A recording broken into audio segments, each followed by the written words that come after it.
The silence in Richard Blackwood's penthouse office was deafening, the kind of quiet that comes when you've pushed away everyone who ever mattered. At 58, he sat behind his mahogany desk like a king in an empty castle, surrounded by the trophies of a ruthless career, framed magazine covers declaring him Corporate Titan of the Year, crystal awards from hostile takeovers that had made him millions while destroying thousands of jobs, and a single family photo turned face down because looking at his estranged daughter's smile had become unbearable.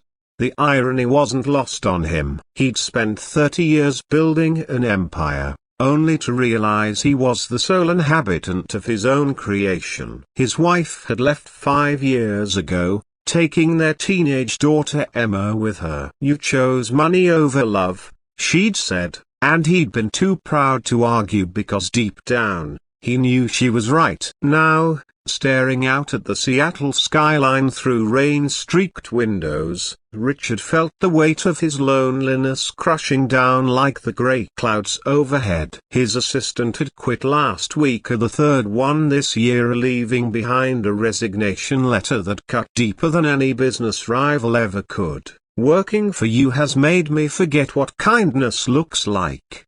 That's how he found himself 3 days later, standing awkwardly in the children's wing of Seattle General Hospital, a massive check in his briefcase and absolutely no idea why he was there. The charity coordinator, a cheerful woman named Janet, had called about their new adaptive sports program, and something about her description of kids who never gave up hope had stirred something long dormant in his chest.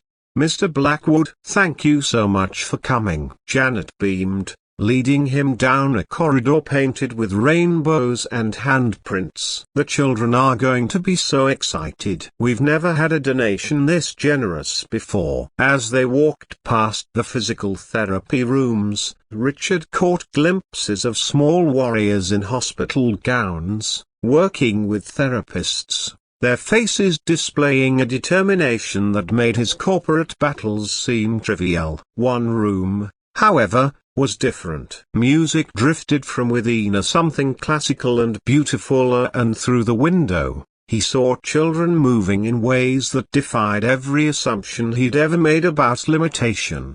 "Can you teach me to dance?" The voice was small, hopeful, and came from directly behind him. Richard turned to see a girl, maybe 8 years old, with bright amber eyes and dark curls escaping from a yellow headband. She sat in a sleek red wheelchair, her tiny hands folded in her lap, looking up at him with an expression of such pure hope that it nearly knocked him backwards. "I'm sorry?" he managed, his usual boardroom confidence evaporating. "I saw you watching us through the window," she said, rolling closer with surprising grace. "Mrs. Patterson says we might get new equipment because of nice people like you. I'm Maya, and I love to dance, but," she gestured to her legs, matter-of-factly, "these don't work so good anymore. I was wondering if maybe you could teach me how to dance like the people on TV, like, with a partner." Richard looked round desperately for Janet, for any adult who could rescue him from this impossible request. I'm not really." "Oh, you don't know how either?" Maya's face lit up with excitement rather than disappointment. "That's perfect. We can learn together. Mrs. Patterson has all these videos, and my mom says YouTube has everything. She showed me this man who dances with his wife, and she's in a wheelchair too, and they're so beautiful together, like they're floating." Before Richard could respond, a young woman in scrubs approached, worry creasing her features. "Maya, sweetheart, you can't just roll up to strangers." And she stopped when she saw Richard's expensive suit and immediately looked apologetic. "I'm so sorry, sir." She's usually not this forward. "I'm Christina, Maya's mom." "Don't apologize for her curiosity," Richard found himself saying. surprising them both. She was just asking about dancing. Christina's expression softened into something heartbreaking at the look of a mother watching her child reach for dreams that seemed impossible. She asks everyone. Before the accident, she took ballet. It was her whole world. Now, she glanced at Maya, who was pretending not to listen while clearly hanging on every word. The doctors say she's made remarkable progress, but her legs,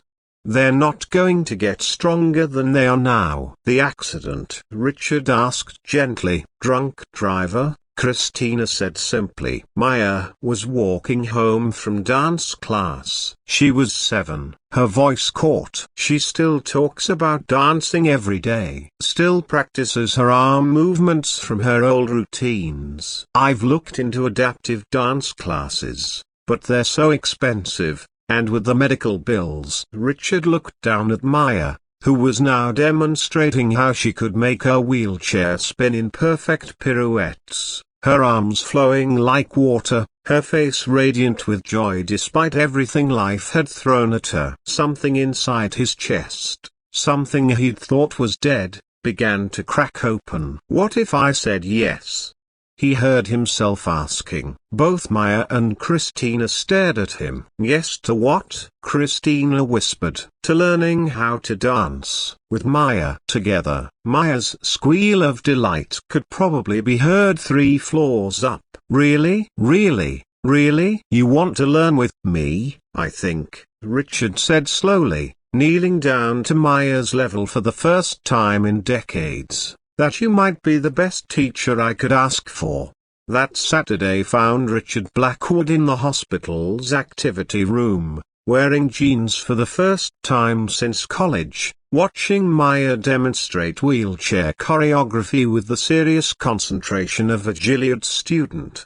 See, Mr. Richard, it's all about the flow, she explained, her small hands guiding his much larger ones through a graceful arm sequence. Dancing isn't about your feet, it's about your heart. That's what Mrs. Patterson always says. For the next 2 hours, Richard forgot about quarterly earnings and board meetings. He learned to move his body in ways that felt foreign and wonderful. Maya was a patient teacher, celebrating his awkward attempts with genuine enthusiasm and offering gentle corrections with the wisdom of someone far beyond her years. Now we try together, Maya announced, rolling her wheelchair close to his chair. You can be my partner, like in the videos. As Richard stood and took her small hand in his, something magical happened. Their movements synchronized to his uncertain steps matching her fluid wheelchair work, their free arms creating shapes in the air that felt like poetry. For the first time in years, Richard wasn't thinking about anything except the present moment, the music, and the pure joy radiating from his young teacher. Their weekly sessions became Richard's anchor. He hired professional adaptive dance instructors, upgraded the hospital's entire program, and slowly learned to see the world through Maya's eyes. She taught him that dancing wasn't about perfection, it was about expressing the music in your soul, about finding beauty in movement regardless of how that movement looked. More importantly, Maya taught him about resilience, about finding joy in small victories, about the kind of courage that gets you up every morning when the world has changed all the rules. 6 months later, at the hospital's spring fundraiser, Richard stood nervously beside Maya as she prepared for their performance. They'd created a routine together, a waltz that incorporated her wheelchair spins with his supportive movements, creating something that was entirely their own. You ready, partner? Maya asked, reaching up to straighten his tie with motherly care. Ready, Richard said, and meant it. The music began, a patch elbows canona, and they moved as one. Maya's wheelchair became an extension of the melody, spinning and gliding while Richard provided gentle guidance and dramatic flourishes. Her arms told a story of triumph over adversity, while his movements spoke of a man learning to live again. The audience was mesmerized, but Richard only had eyes for Maya's radiant smile. When they finished, the standing ovation lasted 5 full minutes. But what mattered was Maya's whispered, "We did it, Mr. Richard. We really, truly danced." Later, as families celebrated around them, Christina approached Richard with tears streaming down her face. "You gave her back something I thought was lost forever, her confidence,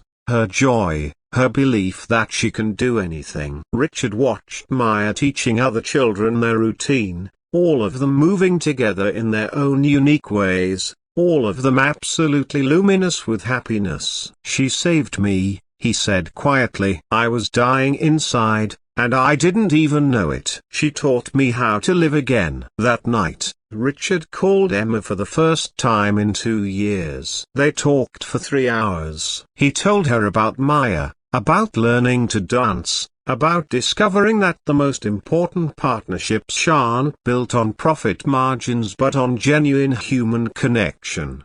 The little girl in the wheelchair hadn't just learned to dance here, she'd taught a broken man that the most beautiful choreography of all is the dance of the human heart, moving in rhythm with love, hope, and the endless possibility of second chances.